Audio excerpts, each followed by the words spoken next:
This is a Jack Kemp Oral History Project interview with the former Secretary of State and former Treasury Secretary James Baker. We're at the Baker Institute for Public Policy at Rice University in Houston. Today is March 13th, 2013, and I'm Morton Kondracki. Thanks so much for doing this. So when you think about Jack Kemp, what immediately comes to mind? Well, I think about Jack's drive, and he was an ebullient.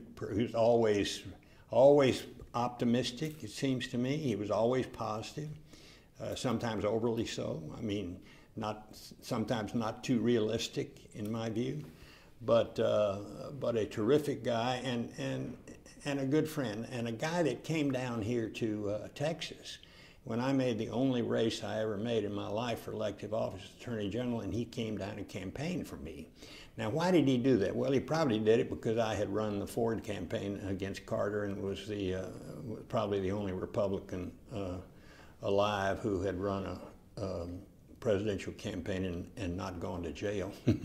So that was what year? 78. Mm-hmm. That was after the 76 Ford-Carter race. And I saw a lot of Jack and had a lot of interaction with Jack through the years, some positive, some not so positive, but he was a friend, and he considered me a friend and I considered him a friend. He and Joanne and Susan were the very best of friends and still are today. Mm-hmm. They're very close. Susan, in fact, not too long ago went up to Washington just to visit with and be with Joanne. Right. So what were your most memorable interactions, positive, negative, as many as you like? Whatever pops to your mind. Well, I mentioned the fact that he came down here, he didn't have to, came down and campaigned for me in a below the top line race for statewide office in Texas. I remember him, I don't remember much about Jack in the 76 campaign. I understand that he was a Ford guy against Reagan in 76. I've read that. I cannot find any evidence of that. I mean, he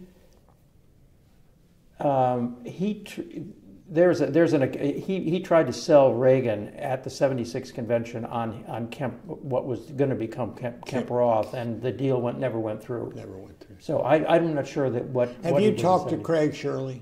I know that's in his book.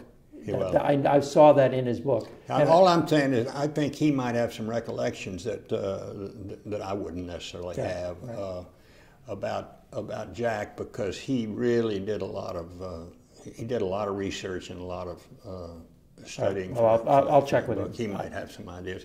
But anyway, and then I remember, of course, when we were in the Reagan administration, I remember that Jack was in the leadership.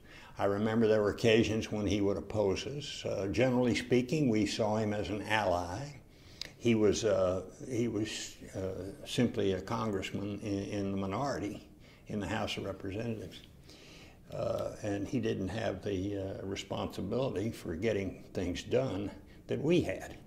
And he and some of his supply-side friends were inclined from time to time to criticize us. I understand that. At the time, I'm not sure we appreciated it particularly, but it was our job to get things done. It was his job to remain ideological and pure and talk about how wonderful it would be to have a truly pure solution to a problem. 10-10-10, the program for tax cuts, 10%, 10%, 10%. We ended up getting, I think, 23% across the board. I mean, we did something really, absolutely, in my view, fantastic and fundamental. And it was those Reagan tax cuts that kicked off one of the largest expansions in the history of our country. 18 plus years of sustained non-inflationary growth. And it continued right on up into the Clinton years with two minor blips down, one of which cost 41 a lot in his race against Clinton. But the tax cuts, and then later on, of course, we reduced when I became Treasury Secretary and left the White House Chief of Staff job. We reduced tax rates further from. So we took, during the Reagan years, we took the tax rate, top marginal tax rate, from 70% down to 28%. That was remarkable, and it triggered one hell of a boom. And Jack was an ally in that. He you know, sometimes he would think that we were not being pure enough, but again, as I say, it was our job to get things done. And we had a Democratic House that we had to deal with, and I think we dealt with it pretty damn effectively. In tax reform in 1986, which was Ronald Reagan's #1 domestic priority, and that I was the lead guy on because I was Treasury Secretary, Jack was very helpful to us. And particularly helpful when the House Republicans, led by Dick Cheney and Trent Lott, bucked us on the rule. Well, they bucked us on tax reform because tax reform not only lowered marginal rates, it broadened the base by eliminating loopholes and deductions, some of which were very much favored by constituencies of the Republican Party, like the real estate industry, double declining balance and stuff like that. And I never will forget, Jack was #3 in the leadership. I never will forget Cheney and Lott coming down to my office and said, okay, we're going to fight you on this and we're going to beat you. And I said, look, fellas, you guys are at the wrong white building. There's a white building right across the street over there, and you ought to go over there and tell the Gipper that, because this is what he wants to do, and we're going to do everything we can to get it done. They beat us on the rule. And I don't know, I'm sure Jack didn't vote with him on that or didn't help him. He did vote with him on the rule. Did he? But then Reagan came up to Capitol Hill. Yeah, well, Reagan came up. Now, what did Kemp have to do with getting Reagan to Capitol Hill? I don't recall that he had anything to do with getting him to Capitol Hill. Here's what our problem was at the time. I had switched jobs with Reagan, who'd been Treasury Secretary. Reagan had a bunch of guys working for him that some of you referred to as the mice, because they were. And they didn't have strength and decisiveness and a willingness to get out there and fight the Republican House majority. And so they, for a period of 3 or 4 weeks, when we at Treasury wanted to get the White House particularly to come out and support a bill that was the Rostenkowski bill that we didn't like, but we kept saying, look, we don't like this bill, but we got to keep the process going, and we'll fix it in the Republican Senate. But Reagan wouldn't ask Reagan to stand up and speak positively about the Rostenkowski bill. I finally got him to do it. I'd been his former chief of staff. So you got Reagan to go up to the Well, we got it. I mean, Dick Darman worked on it. I worked on it. I remember going to see Reagan saying, Mr. President, you've made this your #1 domestic priority. You got a lot invested in it. The only way you got a chance to get it done is to pass the Rostenkowski bill out of the House and fix it in the Senate. And if you don't fix it, then you don't sign it. But this is a no-brainer. So you really need to do this, and he did it. Now, did Jack weigh in on him too? I don't know. I'm not familiar with it if he did. But Jack did turn around. Jack and Michael, and I think there were only 14 or something. I thought. Well, Michael, I didn't recall that Michael was ever like Cheney and Lott, dead set against it. But maybe he was. He was the minority leader in the House. But so Kemp did change his mind after Reagan came out and said, "Yeah, I do want you to pass the Rostenkowski bill." Jack voted for the Rostenkowski bill. No, he didn't. No, well, he voted for the Rostenkowski bill. Yes, on passage. Yes, not on the rule. Not on the rule the first time, but when it came back, he voted, and he took a lot of crap from his colleagues for abandoning from his hardcore right wingers on the basis that. But again, let me tell you, our job, he did the right thing. Our job, Nobody's ever been able to do fundamental tax reform in 100 years. Ronald Reagan did it.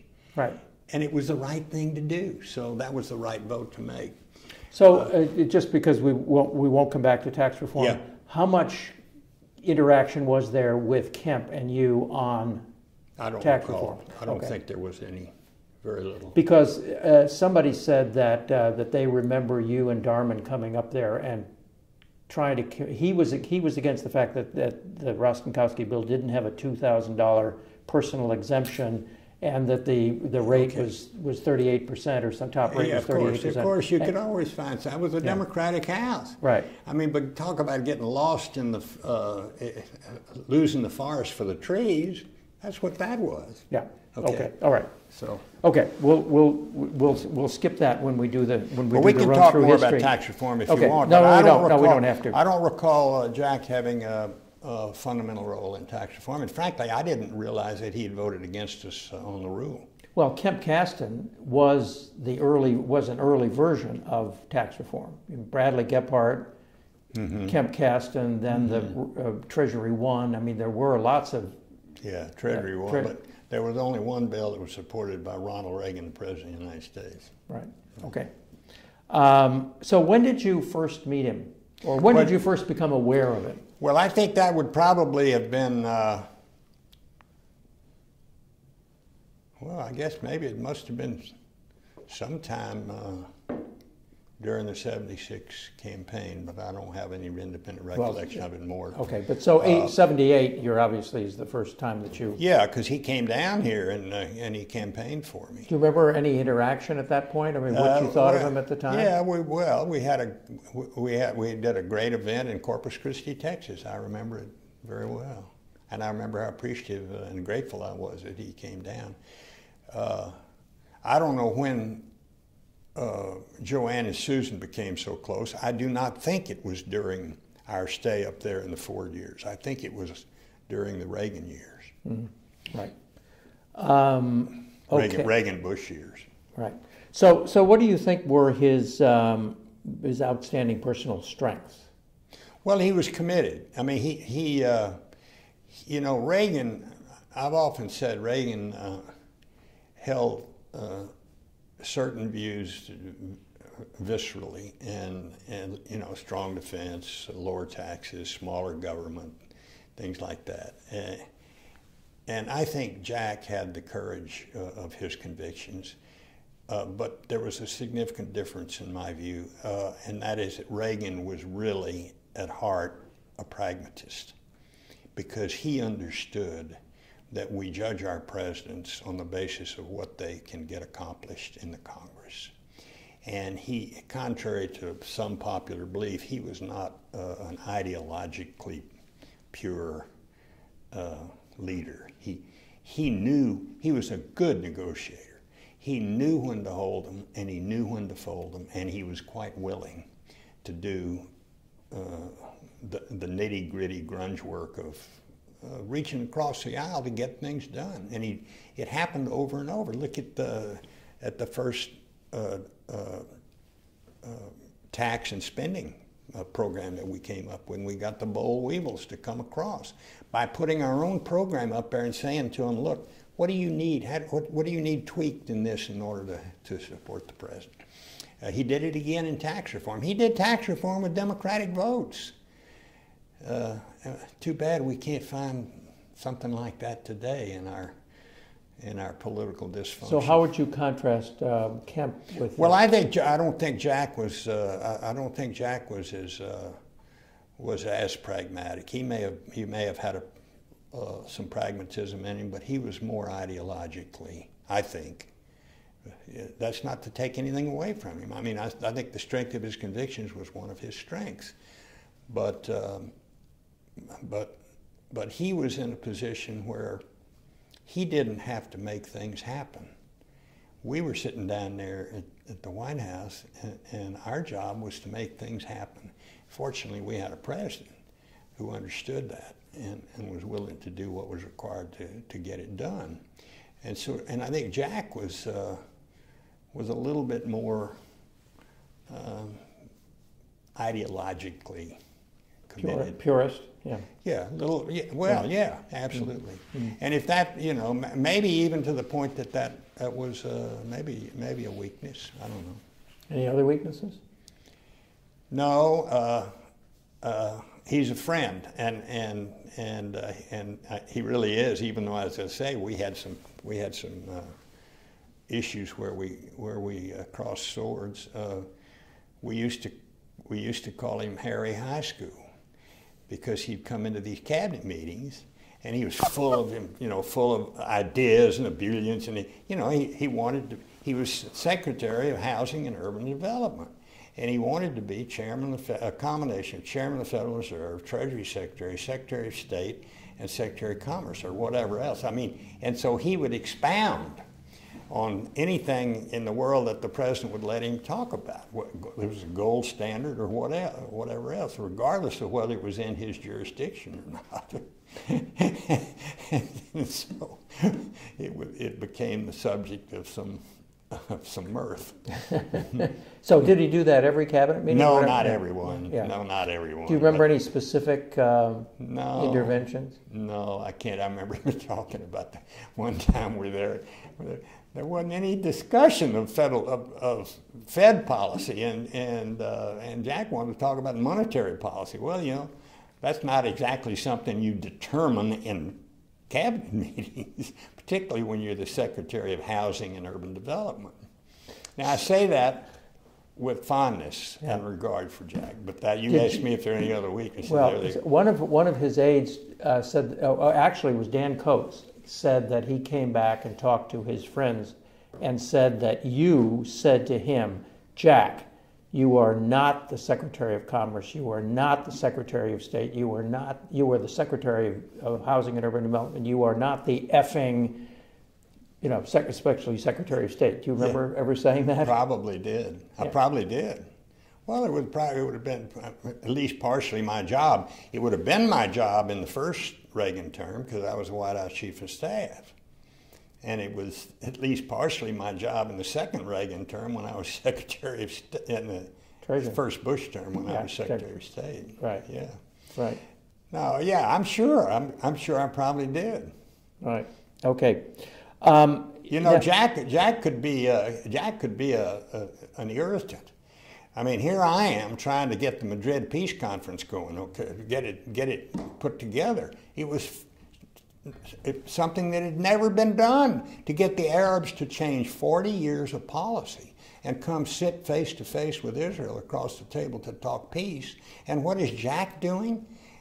He's inviting Ariel Sharon over without ever clearing it with the Secretary of State. Ariel Sharon, the hardline housing minister of Israel, who's building a new settlement every time I go over to promote the Madrid Peace Conference.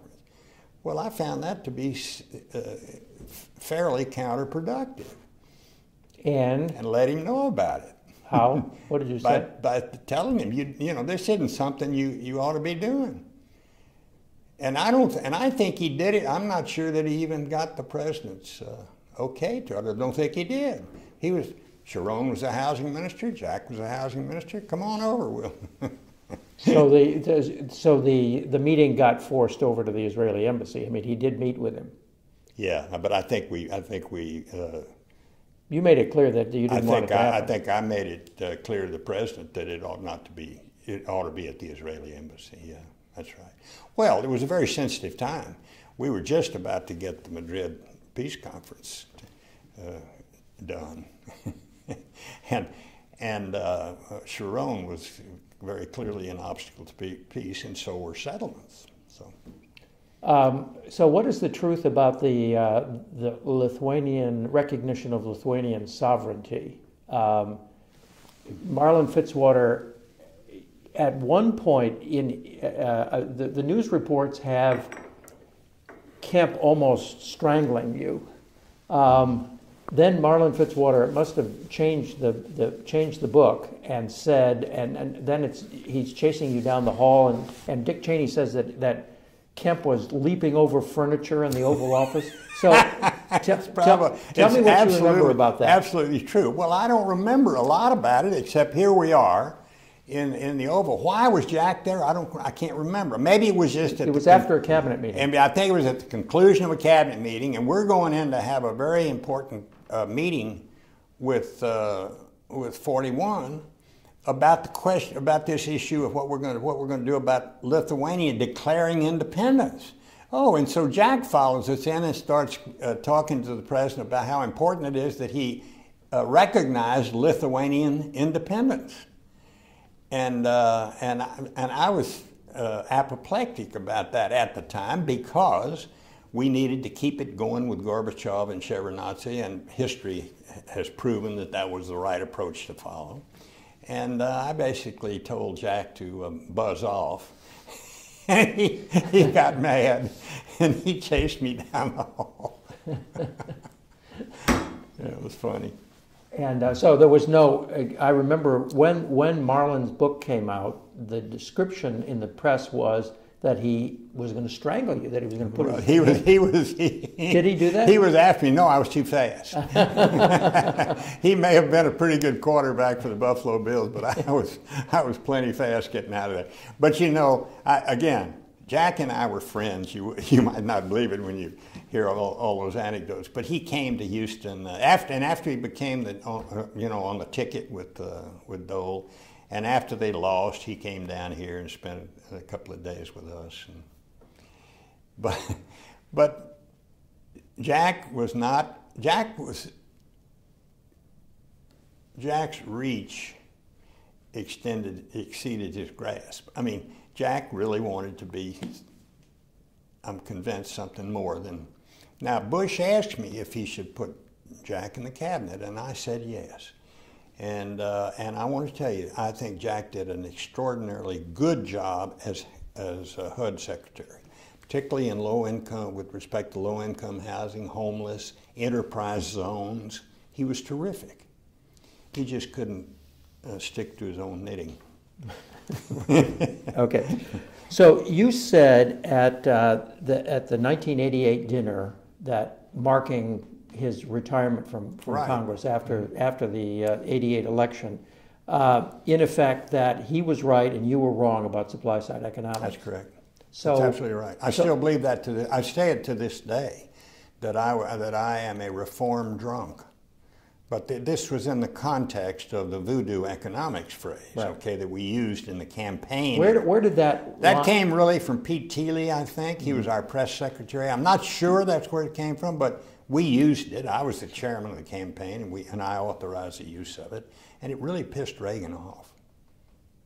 Really pissed him off. And he used to mention it to me occasionally after I became his chief of staff. You know, this is a departure from what you all are doing, but that was an extraordinarily unique situation in American politics, where a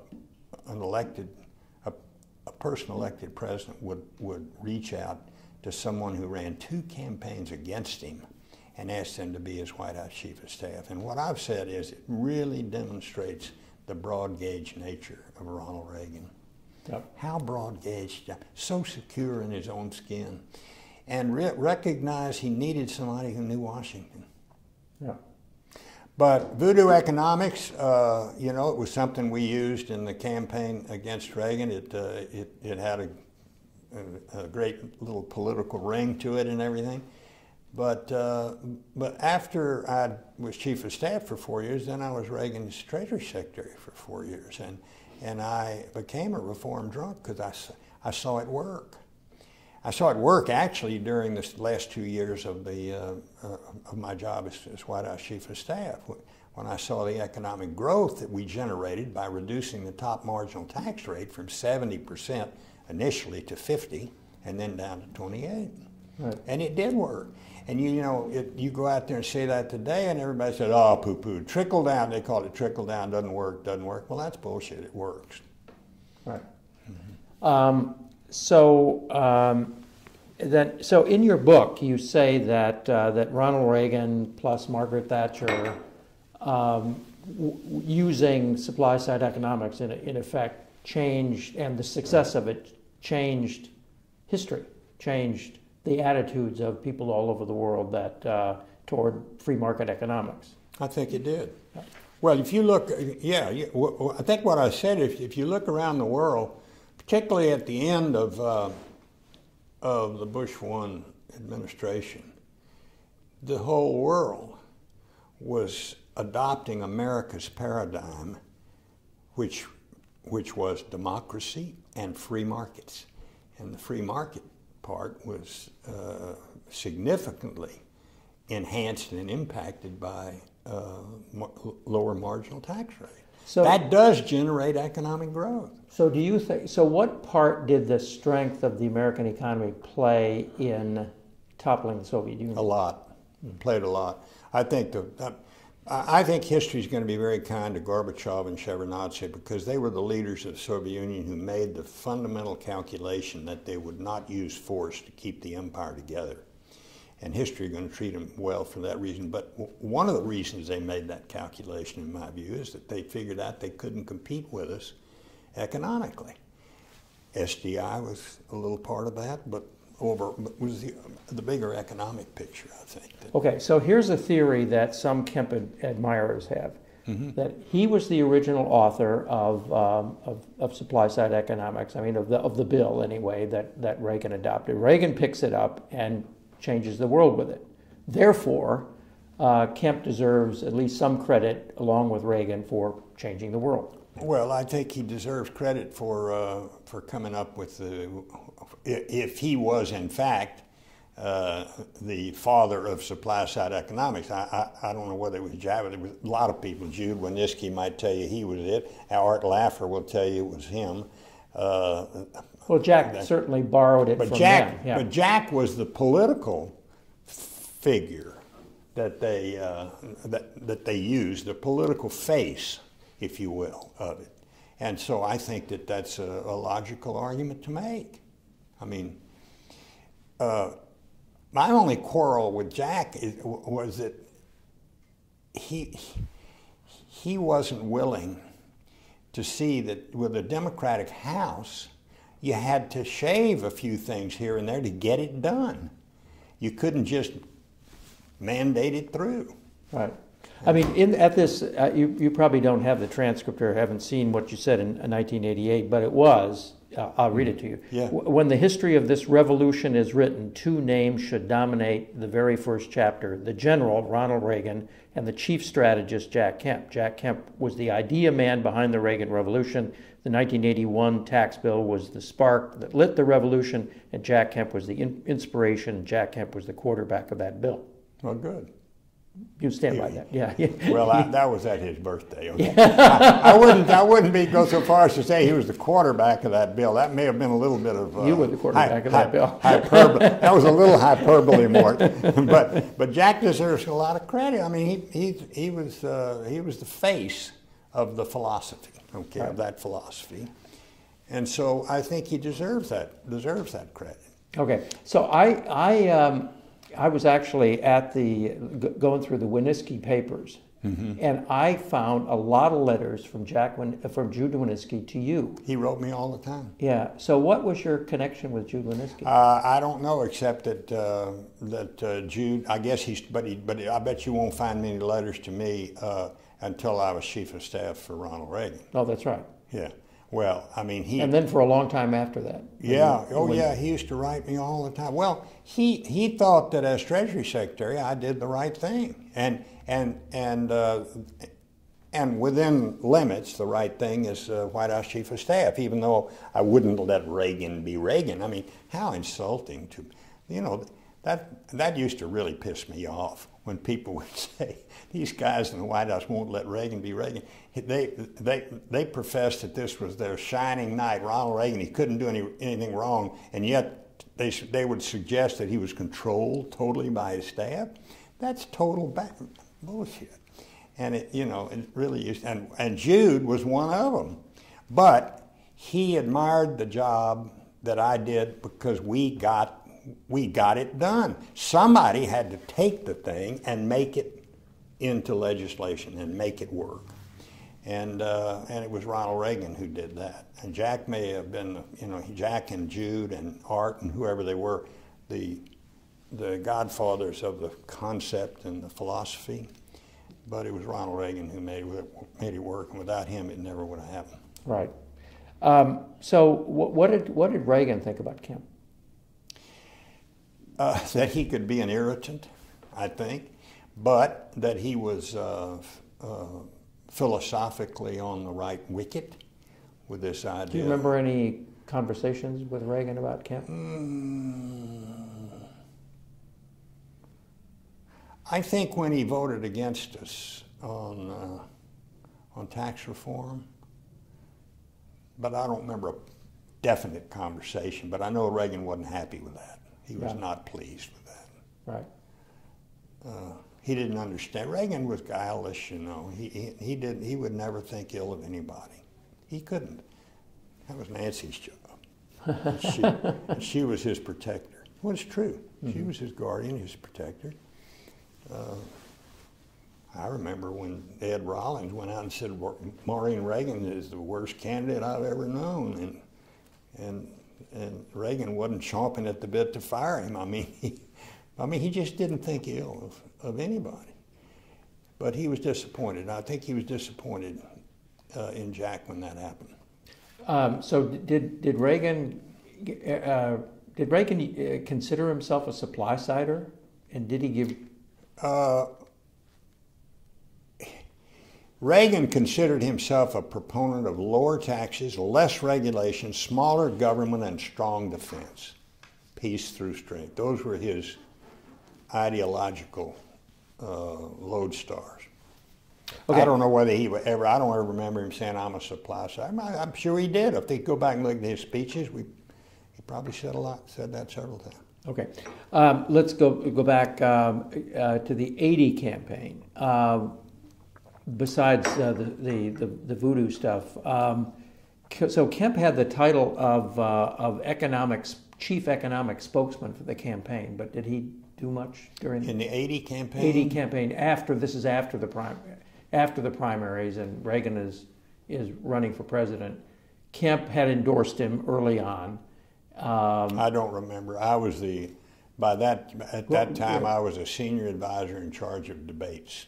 Mm-hmm. And I don't recall, but I don't recall Jack being at our headquarters much. I had an office right next to Casey and Meese there, and I don't remember seeing Jack there much, but I'm sure he did help him with economics. Okay, so when you get elected, let's talk about IRTA, the 81 tax bill. Mm-hmm. So, and you partly answered this question, but let me just get to it. So Kemp and Paul Craig Roberts and Winniski and Novak and the Wall Street Journal, the supply siders. Your pal, Novak. My pal, Novak. The Prince of Darkness.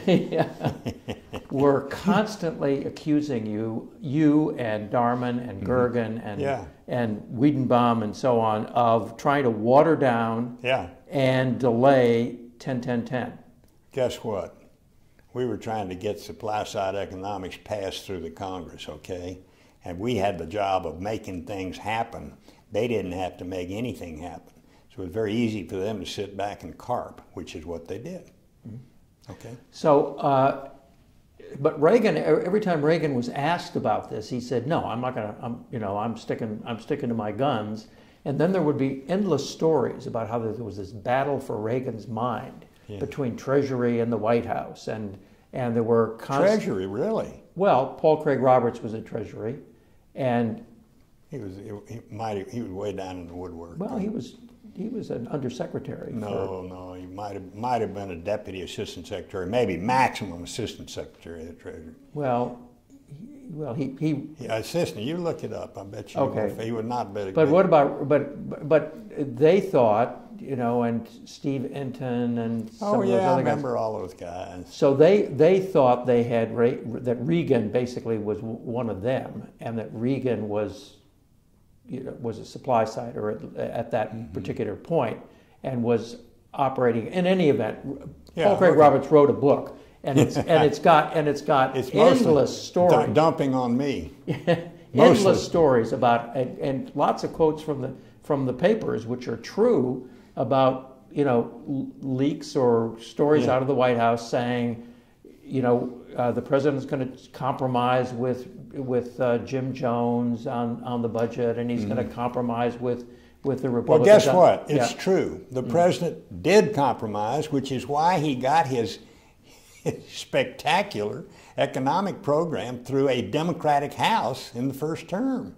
But did you have to convince the president to make those compromises? He wasn't listening to that chatter. He didn't listen to that chatter. He listened to the people in whom he had confidence that he'd asked to staff his White House and his administration. Now, I don't remember where Reagan was at that time. Reagan was, at one point, was Reagan's favorite cabinet secretary because they were both Irishmen. They were both the same age. They used to tell Irish stories. And that's one of the reasons that Reagan, when the switch deal was proposed by Reagan to me, that Reagan bought off on it because he liked Reagan. But I don't recall Reagan being particularly forceful or effective, and I sure don't recall a lot of meetings in the legislative strategy group where he would come in and say, no, we can't shave this in order to get these boll weevils on board, or we can't shave that.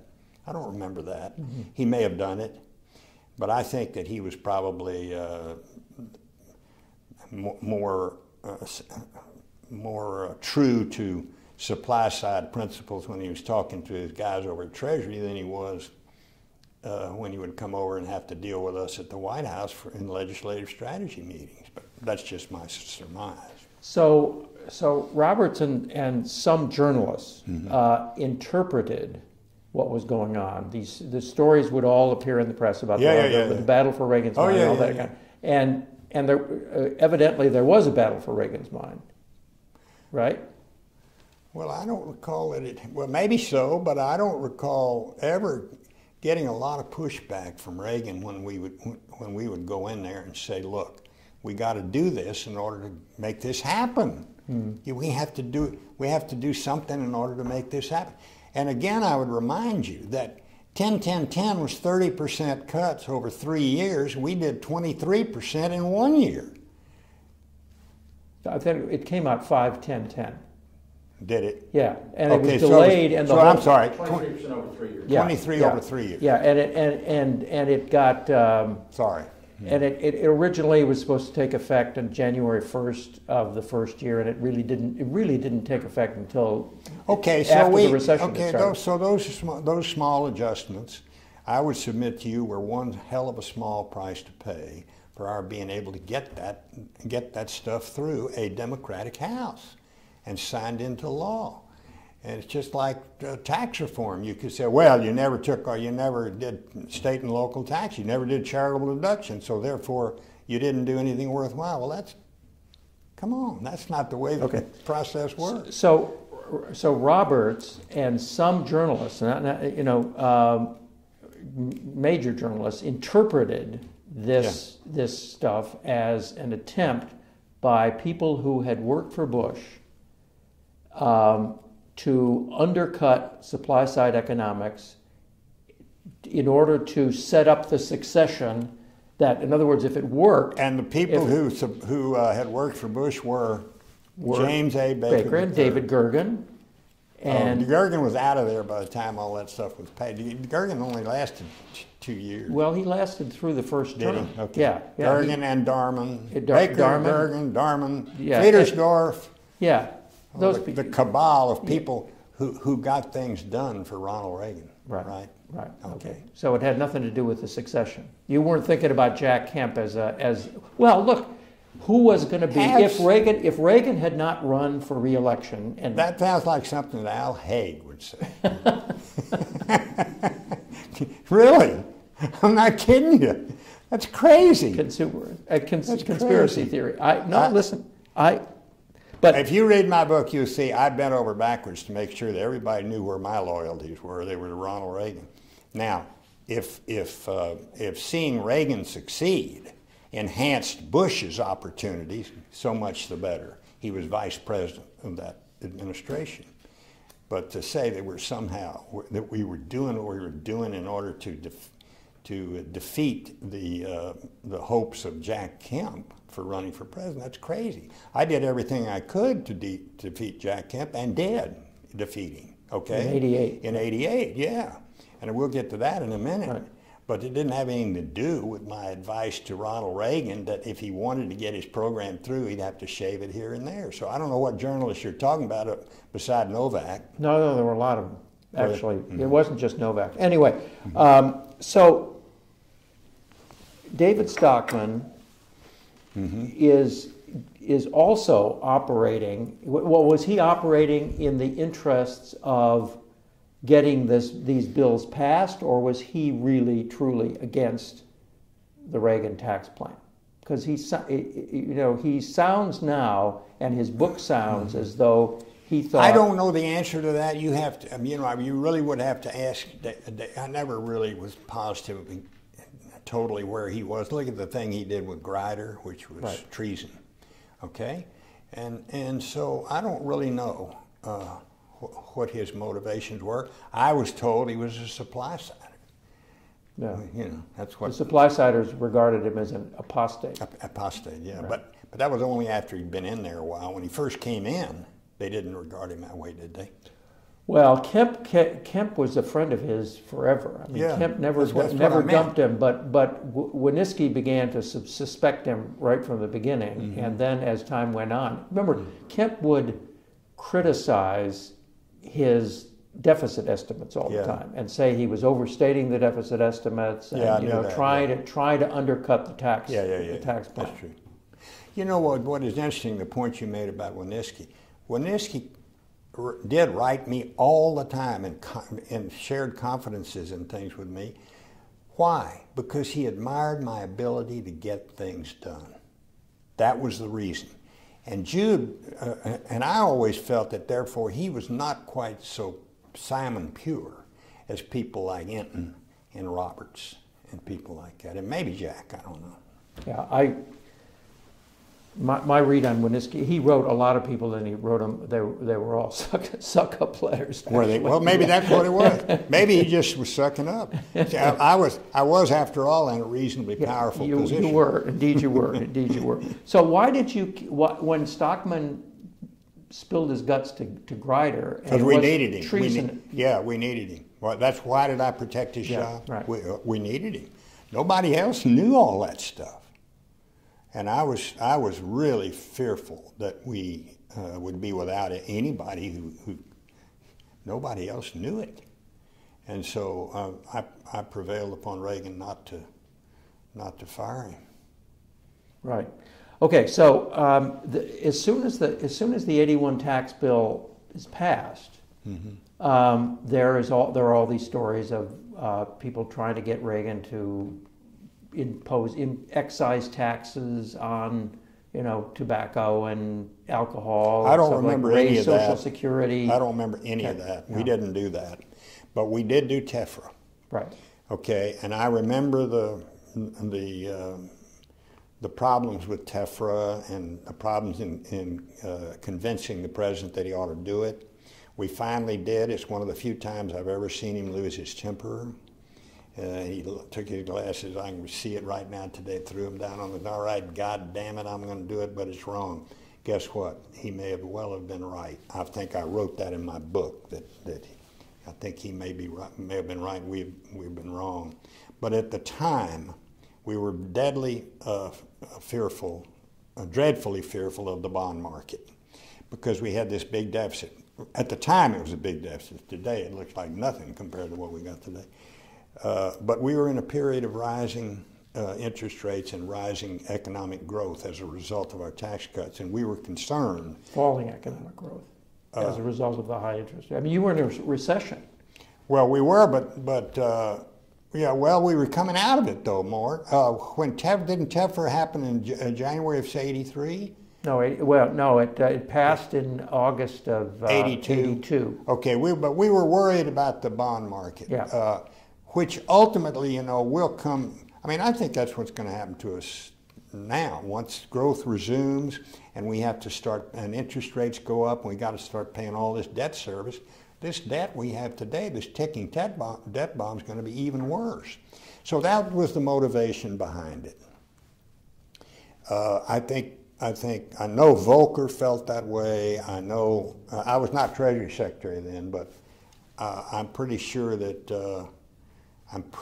Reagan was on board for TEFRA. In fact, I know he was because he was concerned about that. You can check me on that. But anyway, so we prevailed upon him to do. After all, we had campaigned to cut taxes $500 billion, and we got into a bidding war with the Democrats, and we cut taxes by $750 billion. And so we had this big, so we thought, and there were a lot of people on the Hill who thought we should do this too, like Dole, who, I don't know whether Dole was Senate Finance Committee at the time, and Howard Baker, and all these people thought we ought to do this. And so we thought we ought to do it, worried about the bond market. And we got the president to do it, and man, he didn't like it, and as I've said in retrospect, I think maybe he was right and we were wrong. Weren't the interest rates so high because Volcker was squeezing? And yeah. So why didn't people put those two things together? That he was squashing down on inflation, and that was raising interest rates, and that was producing the recession, and as opposed to we didn't think that the deficit was producing the recession. But I think we thought that we were never going to get out of it if interest rates stayed high.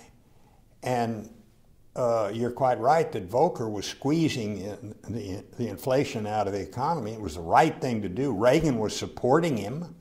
That's another thing. Reagan was really good about that. And the splash-siders didn't like that a damn bit. Kemp wanted him replaced. Yeah, that's correct. They wanted him fired. But Reagan was doing the right thing, and it worked. And so when Volcker and all these other people, the leaders, our Republican leadership in the Congress and everybody else is saying, hey, you got to do this. It's pretty persuasive. In retrospect, I think we didn't have to do it. So you do say in the book, but it wasn't all that big a deal. $95 billion. Was that all we did? Not 250. 95, yeah, it's not all that big a deal. Even at the time, that wasn't all that big a deal. But we did it. It got the leadership off our back. It got the chairman of the Fed off our back. I'm not at all sure that Reagan wasn't also arguing for it. Again, it fell to our lot to get it done. And we got it done. I think it probably was a mistake. So you say in the book that you, Meese, Deaver, Stu Spencer, and Nancy Reagan were working on Reagan to raise taxes. How did Nancy Reagan play into that? Well, Nancy Reagan was the most influential voice in the White House.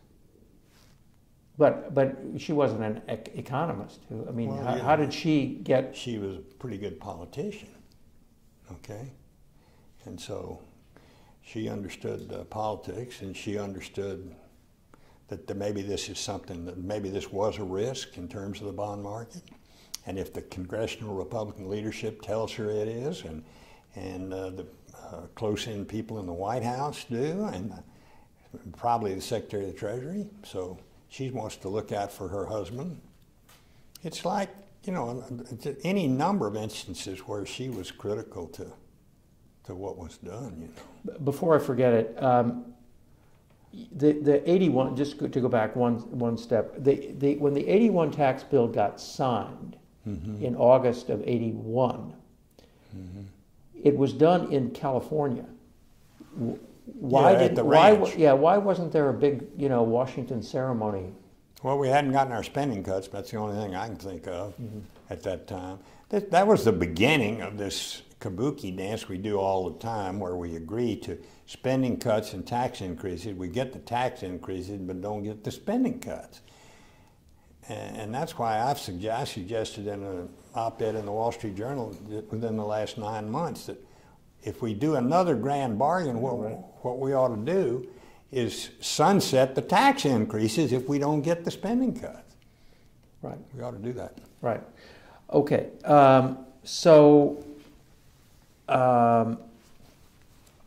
After going before TEFRA actually got passed, in the lead up to the State of the Union message in 1982, you guys had been telling the press that Reagan was going to go for tax increases. Then he comes out in the State of the Union address and he says, he repudiates the quote-unquote doubters who have been advocating a tax increase. The doubters. Yeah, and Larry speaks. Nancy Reagan, Jim Baker, Ed Meese, Mike Deaver. Right. Well, was that who he was talking about? Yeah. No. Well, I don't know, but I remember that speech. Yeah, and one of the first questions to Larry Speaks in the briefing the next day was, "Does Jim Baker still have his job?" So I mean, you guys were out there. You know, you had been backgrounding all these guys about how Reagan was going to raise taxes, and then he cut you off at the knees. I mean, then you kept after it though, and you finally got the deal that. Yeah, when did we get it done? When did we get it done? When did he agree to it? In February. It was. I think he finally agreed to raise taxes in like April or May or something like that. It took a couple months more before you finally persuaded him to take the deal. I remember that.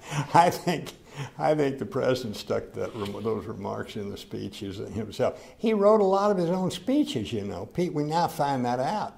So these people who always saying let Reagan be Reagan and insulting the person they profess to admire so greatly, and now they find out he did his own stuff oftentimes. Well, okay, but if he says in this speech, I'm not going to raise taxes, and those people who were trying to get me to raise taxes are wrong, and I'm not going to do it. Mm-hmm. And then he did it. Yeah, and then he did it. But you say that you were operating for the benefit of him, you know, trying to get his program through, and yet he's saying... We got his program through. No, but he said his program was to not raise taxes. Well, but yeah, that's right. He also said that he would never sign a bill permitting abortion, which he did in California. Come on. He was a pragmatist, okay? Very much a pragmatist. Okay. That's what they can't stand either, a lot of the purists. They can't stand the recognition now, and history is proving to them that this guy was really a pretty damn good pragmatist, which was a dirty word to them. Right. Principled pragmatist. Principled pragmatist. So, Kemp is leading the charge against TEFRA. He's number 3 guy in the leadership, and yet he is. And Ronald Reagan wrote, "He's being unreasonable." Unreasonable. He did. Okay. Yeah. Did he say anything else? Probably, yeah. I can't remember what it was. There were stories in the media from unnamed White House sources saying that Kemp. Whenever you saw those, you knew it was Gergen. That's why he got fired. that Kemp was putting personal ambition ahead of loyalty to the president. Well, that may not have been Gergen. That might have been Darman. I'm only kidding. I have no idea who that was. Well, Meese thinks it was you, actually. Who does? Ed Meese. Meese? Yeah. Sweet old Ed. Popping fresh. Did you know that I've put Ed on 2 commissions, and we've worked very closely together? Actually, he said it was Baker or his people. That's what he would say. Yeah. It was Baker's side of the White House. Right. Probably was. But it wasn't designed as for George H.W. Bush. That wasn't what it was. It was probably retribution toward Kemp for opposing the president's program. You know, here he was, number 3 in the leadership, and he wouldn't support the president's policy just because he didn't agree with it. So you take a shot at him, right? That's what happened. I'm not saying I did it because I don't think I did. So where is Bush in all this? I mean, he's not. The vice president wasn't in on all those discussions. He didn't attend legislative strategy meetings. He didn't. And you know, he was. I've often said he was a perfect vice president because he never let himself get caught speaking out, and he realized that nothing's ever secret in Washington, so he didn't get caught speaking out in meetings where he could be juxtaposed against the president. Right. But he wasn't in these discussions. Mm-hmm. In '88, I'm jumping forward a little, but I want to tell you while it's on my mind. I was Treasury Secretary, and I went to an event on Mackinac Island, okay? I can't remember what the month was. You could find it in my stuff. But before I spoke, I noticed on every chair there were Kemp flyers, okay? 86, yes. Was it 86? 86. Okay, 86. I came back, and I called George, and I said, hey, you need to know this, that this has happened, that this is happening out there. And I'd like for you to get Barbara and come down here and let's talk about it in your office, in his West Wing office. And I met with him there, and I said, you know, you can't wait forever to be thinking about what you're going to do. By that time, he hadn't even said he was going to run, but I knew he probably would. But that's what triggered that response on my part. So at that point, I very definitely was looking after. I was Treasury Secretary by then, not Chief of Staff of the White House, looking after so were there 41's potential. So were there any other, was that, you obviously saw that Kemp was organizing. Yeah, I did, and I wanted Bush to know about it. Right. So was there any other action that was taken with the idea that Kemp was a threat to No. Bush? Did you regard Kemp as a real threat to Bush? Well, I didn't know. You know, when you think back on it now, I remember flying home from the Middle East some foreign trip as Secretary of State and hearing the results of the New Hampshire primary where Pat Buchanan came damn close. Bush only won, I think, about 750 votes over Pat Buchanan or something. I'm thinking to myself, boy, it's going to be a tough deal. And you may not. That was be, 92. And you may not be Secretary of State much longer. I was thinking about that, but I don't. Did we consider? I don't remember thinking that Kemp was the major opposition. Didn't Dole? Also, Dole ran. Yeah. Dole ran and won. Didn't he win Iowa? Or did Robertson win Iowa? No. Well, no, I think Dole won Iowa. Robertson was second. I think you were third. Or Robertson in Iowa, and then we go to New Hampshire, and Bush barely wins over Buchanan, and that's when Brokaw did his interview with Bob Dole, where Dole said, "Tell him to stop lying about my record." Right. Okay, so before we get to '88, besides TEFRA, Kemp is against you on the balanced budget amendment, on Volcker, on AWACS, but he was on the reservation for other stuff like the Contras and SDI and support for Reagan politically. So how did you... Well, he was, look... I mean, he's the number 3 leader, so how did you think about it? Was he number 3 in 91? In 81? 81, yeah, was he? 81. I don't recall thinking that he was betraying his president except on the tax reform thing, because that was such a big deal. And it didn't matter where he was on AWACS, because it was the Senate was our problem, not the House. We had, as a matter of fact, 75 senators. We had a letter from 75 senators saying, "Don't sell AWACS to Saudi Arabia." The one thing that Carter asked Reagan in their meeting right after the election, before the inauguration, was, "I hope you'll support me on the sale of AWACS to Saudi Arabia. It's important for stability in that part of the world." But I don't recall that we ever had I didn't even know that Jack was opposed to us on AWACS. And what was it, SDI? No, he was for SDI. Yeah, he was super for SDI. Yeah, sure. Yeah. Right. Okay, 1984 convention, the comma. I have no recollection whatsoever. I had John look that up for me. I now understand a little bit about, I think, what you're talking about. But I want to tell you something. That was so far below my pay grade.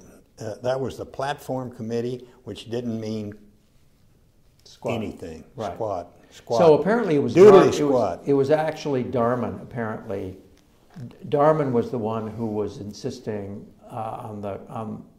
Let's see. He probably didn't want a comma. Well, he did not want to comment. That's right. And to the point where Trent Lott apparently told you that Darman should not show up at the convention. Do you remember anything I don't like remember that, but I remember Trent Lott taking off publicly against Darman in the press, saying that he ought to be fired or whatever the hell it was. I think, and he even gave on-the-record interviews saying this ought to happen. He's not sufficiently conservative, blah, blah, really attacking him. Wasn't the only time I was asked to fire Darman. I was asked to fire Darman by Stu Spencer, Paul Laxalt, and Mike Deaver. And you know what I told them? I said, well, that's because we brutalized the president in preparation for the first '84 debate with Mondale, where he couldn't remember anything. He forgot his line driving down the Pacific Highway, the shining city on the hill, and he just, remember Max Frankel gave him 2 opportunities. And so they come to me and they said, you know, you got to fire Darman. I said, oh, really? I said, that's interesting. I said, well, I'm sure that if the president wants me to fire Darman, he'll tell me to fire Darman. I knew damn good and well. He himself had said, I didn't study. I didn't do my homework. It was my fault. Brutalized, that the briefing process brutalized him. It was the same briefing process we'd done in '80, where he was so successful against Anderson and Carter. Right, okay. Okay, 86 tax reform. I guess we've covered 86 tax reform, actually. What was Kemp's role in the Baker plan? When you... I don't remember. Uh-huh. I don't remember that at all. I think he was for it because it was economic reform and growth. Right. Growth-oriented and economic, so I think he probably supported it. I know he supported some of the things I did at Treasury. He supported the idea that I advanced about a basket of commodities to help with exchange rates. I imagine he was probably against the Plaza Accord, although I don't know that. I don't know either. I can't. He was always pushing a gold standard. Well, that's what, see, the basket of commodities would have gold in it as a commodity, so he loved it. Right. So why did the gold standard just never get anywhere as an idea? Well, because I think it would have meant going back to Bretton Woods. I mean, I don't see how you how do you go back on the gold standard without getting to fixed exchange rates? And I don't think any of us were in favor of fixed exchange rates. Fixed exchange rates would mean that you'd be constrained. I mean, in other words, you'd have to keep them within certain bands. I mean, Lou Lehrman. We did target zones. I went over and with the Plaza and the Louvre agreements, I agreed at one point with the French to some target zones, and it did promote some exchange rate stability. I don't know where the supply-siders would have been on that. I really can't remember. Yeah, I think baskets of commodities were better than floating. Yeah, but it wasn't gold. Okay, so in the '88 campaign, you warned Bush ahead of time. Said Kemp. Well, Kemp didn't do any good at all, did he? He didn't. He didn't. I mean, he lost the religious vote to Robertson. He had Pete DuPont was stealing some of his supply side thunder. He finished 4th in one, campaign after another, and finally dropped out. But you get to the convention, and he apparently was in the running, right, for vice president. For Bush? Yeah. I think Bush considered him, yeah. I think his name was on the list, but I don't think that he was in the top few. He was the last person to be told that he was not, that he was not it, and that it was Quayle. Yeah. I thought Lugar was the last one told. Well, I don't remember that specifically, but I know, Bush and I went to Wyoming to get away from the Democratic convention. We went fishing for 5 days in the wilderness, And that's the only time Bush really talked to me about his vice presidential. He really wanted to hold it close. He was very concerned that nothing leak out. But I don't remember Jack as frankly being seriously considered. I don't think he was. Did you talk about him? Hmm? Did you talk to Bush about him? Well, I think Bush had him on the list. I think he had him on the list. Well, I mean, you were his closest confidant, so Yeah. you go down the list, and what does Bush say about Kemp? I don't think he was really on the short list. He was not on the short list. He was on a list of people. By the way, somebody that we might very well have gone to that Bush was high on was Pete Domenici, and now we know why. He called me and took himself out. Right. He never told me why he took himself out. Now I know. Yeah. Right. Exactly. Yeah. I don't think, for the purposes of your historical, I don't think Jack was really on the short list. And Bush came to me after he was president-elect, and when he was constructing his cabinet, and said, "What do you think about putting Jack in the cabinet?" And I said, "Well, that'd be great. He's on enterprise zones and stuff like that. He might do a good job as Secretary of HUD, but you're going to have to find a way to get him to pay attention to his department." I mean, you foresaw what was coming? He's going to be all over the lot. Well, yeah, because that's the way he was. And that's not said critically, but it's a fact. I think some of his strongest supporters would tell you that. Yeah, I mean, people have just tried to imagine a private lunch once a week between Bush and Kemp. No. No. Where Kemp would do all the talking, right? No, yeah. Yeah. No. Right. And it would be on the gold standard, which only he would understand. So did you guys, honestly, did you guys ever laugh about that? A little bit. Yeah. Well, after it happened, no, in cabinet meetings we did. Okay. So during the HUD years, tell me about the F the Jews incident. The what? It didn't happen. It didn't happen. It did not happen. No, that simply did not happen.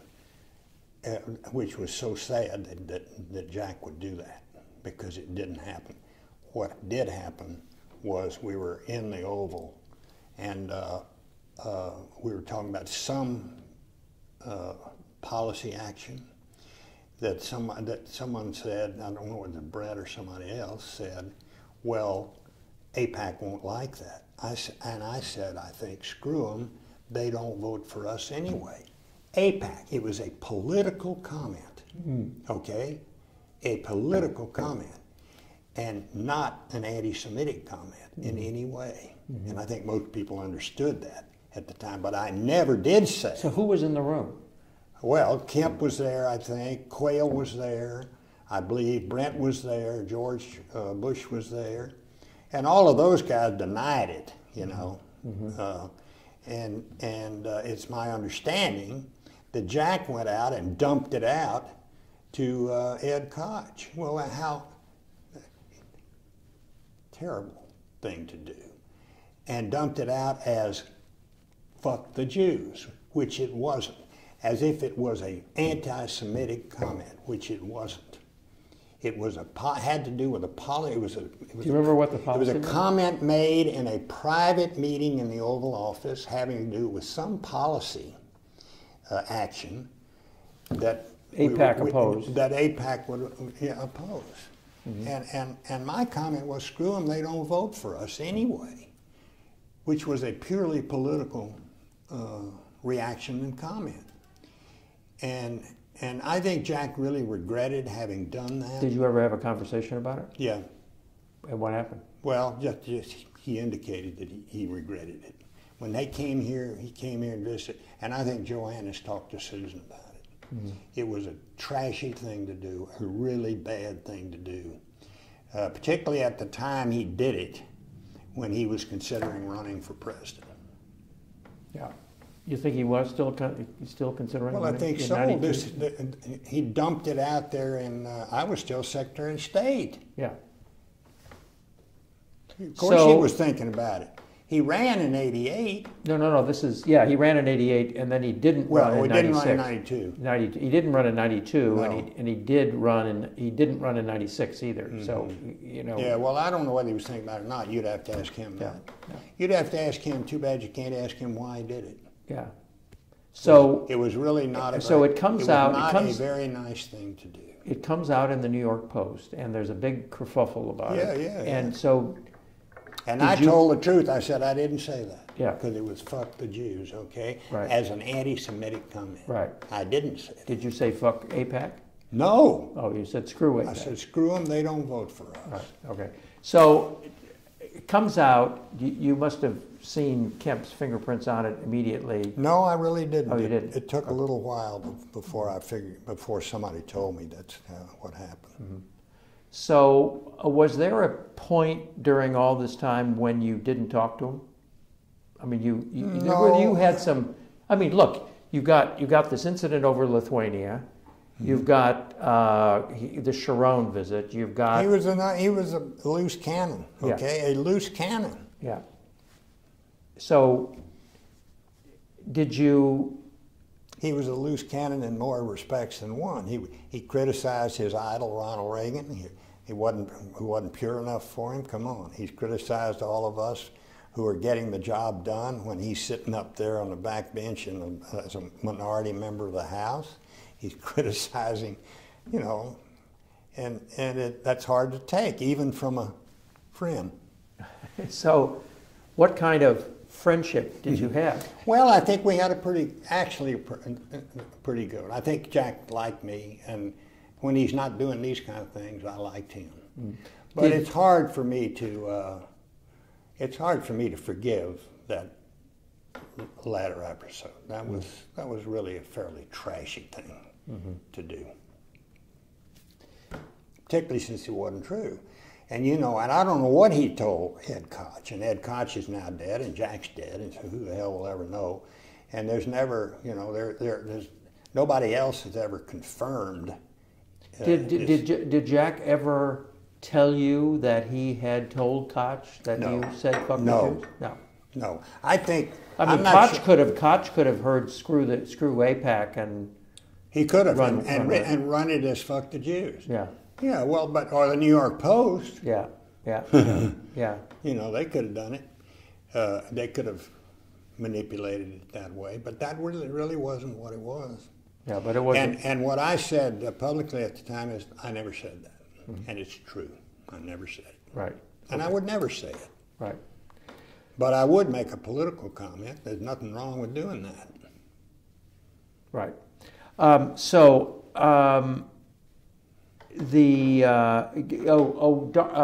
Fitzwater says that Kemp would, in cabinet meetings, roll his eyes and act up and stuff like that. High School Harry. Okay, that's why we called him High School Harry. Who was we? Well, a lot of us, including, I think, the 41st President of the United States. In fact, I'm sure. Yeah, he'd roll his eyes, and then we'd be talking. We might be talking about some trade. Maybe we'd be talking about NAFTA, and he wants to talk about the gold standard. Okay, so did he? That's the way Jack was. Did he even roll his eyes and smirk when the president was talking? I don't recall that. Okay, Marlon says he did, but Marlon would know. No. Marlon would know.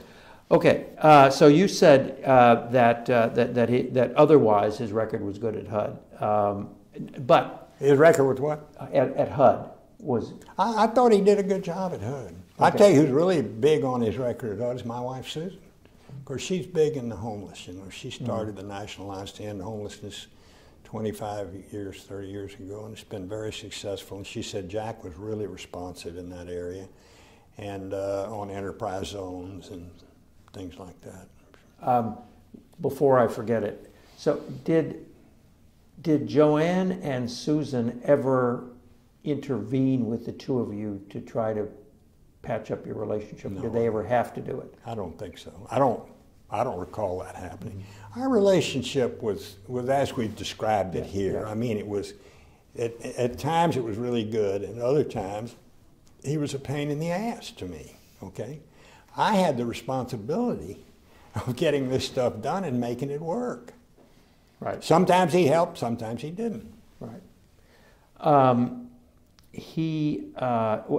did he, back in the Reagan days, and before the '88 campaign, he actually called for George Shultz's resignation because he didn't think that arms control, that he thought that Shultz was making Reagan too soft on arms control.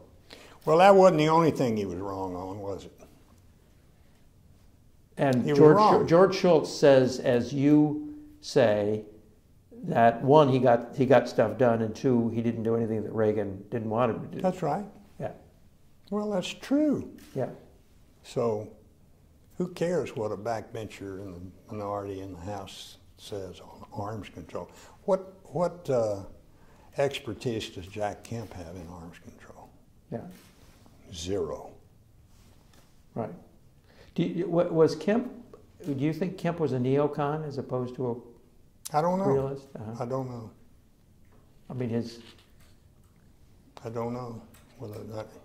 Okay. I don't know whether it was whether he was a neocon or whether he just saw the close relationship to Israel as being a beneficial thing for himself personally. I don't know the answer to that. Mm-hmm.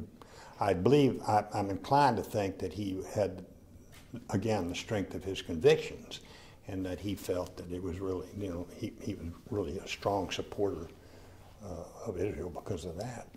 His on the Soviets. I mean, he didn't trust the Soviets to keep their agreements ever. I mean, that's what his. Neither did Reagan. Neither did Yeah. Reagan. But he made them because he said we trust but we verify. Well, I don't trust them either, and I don't trust arms control agreements we would make today with anybody, but you verify them. Mm-hmm. And the ones that Shultz made were verifiable. And the ones that START 1, START 2, Chemical Weapons Convention, I'm sure he was probably opposed to those. They've been very good, and we verify them, Right. Okay. At HUD, back to HUD, he was constantly pushing on Bush to do more stuff on urban policy. And in fact, as I understand it, after the Gulf War, he wanted Bush to have a big economic poverty initiative to capitalize on his popularity. That would have been a good thing. After what would have been a good thing to do? I don't know what I was being Secretary of State, Sure. and I wasn't privy to whatever he might be saying or proposing, but it would have been a good thing if we'd gone up to the Hill in January of '92 with an economic program around which we could coalesce a campaign, but we didn't. We were small bore. We went up, I think, with some crime initiative or something. So if Jack was arguing for something more expansive and, as Darman's suggestion, domestic storm. We've done Desert Storm, now we're going to do domestic storm. That was a Darman idea? That was a Darman idea, and it was a damn good one. I don't know why it never got implemented. I was off running around the world being Secretary of State. Right. During this period, I mean, Marlin says that every Kemp idea that didn't get adopted ended up in Evans and Novak. Did that piss you off too? That's true. That's true. That's true. It did. True, it did. Okay. I'm not sure that it pissed me off so much, but it's a fact. Yeah, you could read Evans and Novak and see Kemp. That's true. Yeah. Okay. When Bush broke the no new taxes pledge, Kemp was critical then, and he wasn't quite as critical actually as Gingrich was and other people, but he was definitely critical. And Darman is supposed to be the one who talked Bush into doing that. Here's what happened. Go look at Quayle's book. Quayle says in there that Jim Baker told me that I would have to be particularly vigilant because some of them were going to try and get Bush to break his tax pledge, no new tax pledge, and that I thought it would hurt him. And of course, I wasn't going to be around on those things. I was off doing foreign policy, and that's what Quayle writes, and it's true. I never will forget coming one Wednesday morning to the White House for my every Wednesday morning breakfast in Brent Scowcroft's office with Cheney, where the three of us would meet and talk about the foreign policy and security stuff we had to talk about. And that was the morning that the press were reporting Bush breaks tax pledge, agrees to tax insurance, and what he'd agreed to were tax revenue increases. Okay, not tax increases, not tax rate increases, not tax increases, tax revenue increases. And Darman's sitting there in the car at the entrance to the West Wing, and reading his paper, and I stick my head in the window and it says Bush break. I said, Dick, too cute by half. It's exactly what I said to him. I said, too cute by half. You and Sununu, tax revenue increases. If you can get people to focus on that and really understand what that means, but I think it's going to be too cute by half. And it was. So I don't remember what that tax revenue increase consisted of. I mean, it wasn't rate increases? No, the agreement was we're going to get some spending cuts here. Mitchell agreed to spending cuts and Bush agreed to tax revenue increases. Well, it got lost in the nuance got lost in the translation. What's the difference between a tax revenue increase and tax increase? You've got to be an accountant or a fiscal person to understand. Tax revenue increases mean if you lower tax rates, you get more revenue. That's tax revenue increase. Tax increases or tax rate increases are a different thing. But the press just interpreted it to mean that he broke his pledge, which Sununu and Darman, I think, had argued to him, it was not breaking your pledge, you're just agreeing to tax revenue increases. But it didn't fly. And how come it flew for Reagan all the time and it never flew? I mean, Reagan raised taxes 5 times. Reagan hadn't said, read my lips. Yeah. Mm-hmm. Mm-hmm. Reagan, but he did it in that State of the Union. He said, no, the doubters, I'm not going to do this. Well, but then he would come out and say, oh, shucks, well, you know. He said, well, Reagan could get away with everything. He was so, well, you know what? Reagan understood that our party should be the party of hope and opportunity and optimism. Jack Kemp understood that too, instead of the party of anger and resentment, which is what we've become. And we've got to get back to that. So what expand on that a little bit. I mean, how do you see it being the party of resentment now and Jack and Reagan? Well, we were, immigration. I would bet you that, Reagan did the Simpson-Mazzoli bill. Now, we didn't enforce it. That's where it fell apart. But that was amnesty. George W. got 44% of the Hispanic vote. We need to get back to that. He put forward a good proposal on immigration. The unions killed it. The guest worker provision. Well, you got to have something like that in there. But that's what I mean. Instead of being the party of no, Reagan showed us how to be the party of hope and opportunity and optimism. And the party of good governance, effective government, efficient governance, not the party of no government, which is what a lot of them are talking about today, no government. Well, Reagan was the guy that came to office saying the 3 most dangerous words in English language, or the 3 most dangerous sentences, where I'm from the government, I'm here to help you. Right. And he said, government's not the solution, government's the problem. But he wasn't seen to be somebody who wanted to eliminate everything, entire social safety net, even though he would talk about the welfare queen and stuff. Right. We need to get back to that. Right. So at the 92 convention, there was a flurry of stories that Bush was going to change the cabinet and that Kemp was going to be out. And Bush denied that there was going to be I never heard of a that. shuffle. Never heard of that. Never heard. Because Of course, I was being Secretary of State. I didn't. My first day as a private citizen was the day the convention started. I had nothing to do with planning the convention or anything. But I resigned as Secretary of State effective August, well, I think it was 23rd or something. It was the first day of the convention. I remember flying here to Houston. It was a Houston convention, Yes. a terrible convention. Put Pat Buchanan up there and let him fulminate.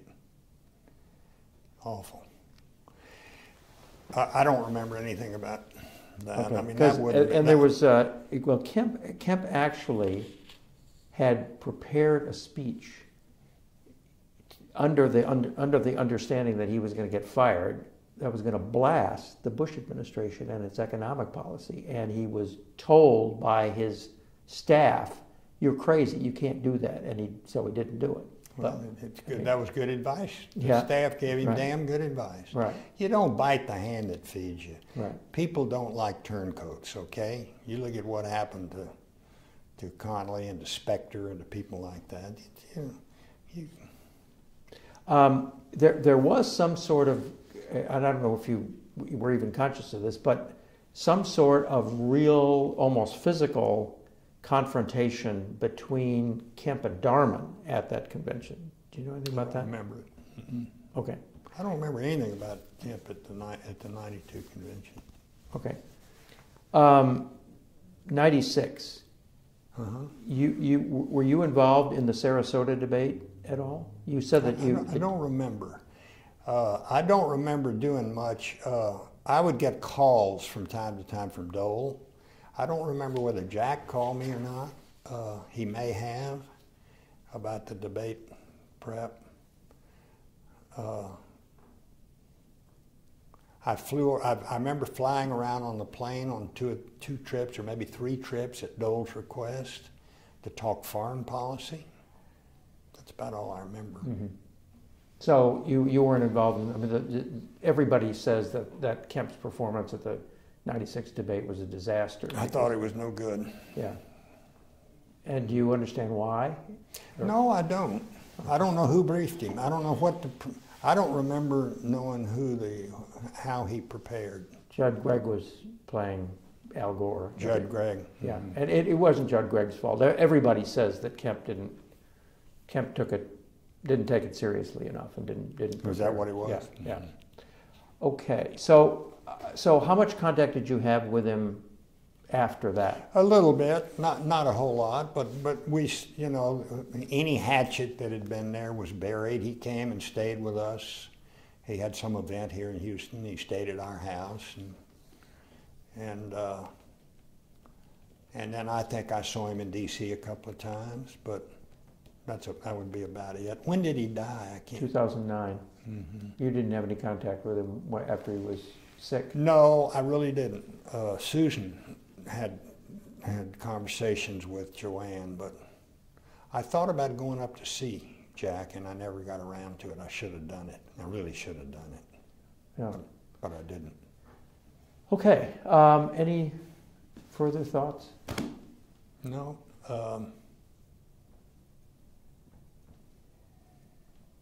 Trying to think back to the early days. So let me ask you this: what if the Republican Party nowadays, aside from what you already said, were to look to Kemp as some sort of a model? How would it change besides immigration? Because he definitely thought that the party was off track on immigration, but I just wonder because not raising taxes seems to be the well, here's the problem. Yeah. Here's the problem the reason I frankly thought that this recent budget deal we did at the end of last year, where the Senate Republicans went along with increasing taxes on the very wealthy, so that sequestration wouldn't hit and you'd have a tax increase on everybody. I thought that was the wrong negotiating strategy. They gave up their leverage, okay? And now they're being met with claims for more tax increases if they want any spending cuts. Well, I'm going to quote Ronald Reagan to you. He said it all the time. The American people are not undertaxed, they overspend. And that's true. We are overspending. We are a basket case nation. We're a debtor nation. We're broke. If we didn't have the dollar, we'd be Greece. And so tax increases today make even less sense than they might have at times in the past, particularly if you want to create jobs and generate growth. Now, those are things that Jack believed in. They're things that I believe in.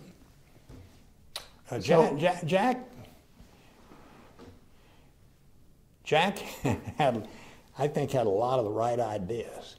Jack was not, Jack may have been a little bit too impatient or too pure to put them into action.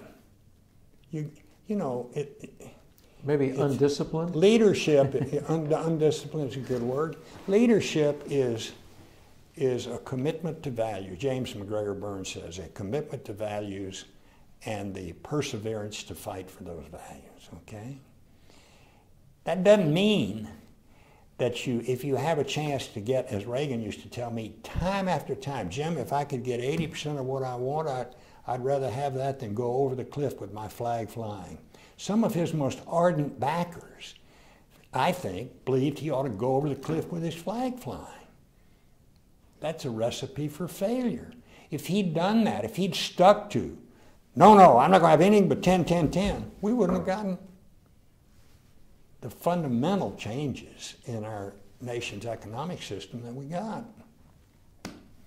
Jack contributed a lot to that. But it was too bad that he was not disciplined enough to support Reagan when Reagan shaved at the margins in order to get it, the vast majority of it done. Right. Okay. Thank you. You're welcome.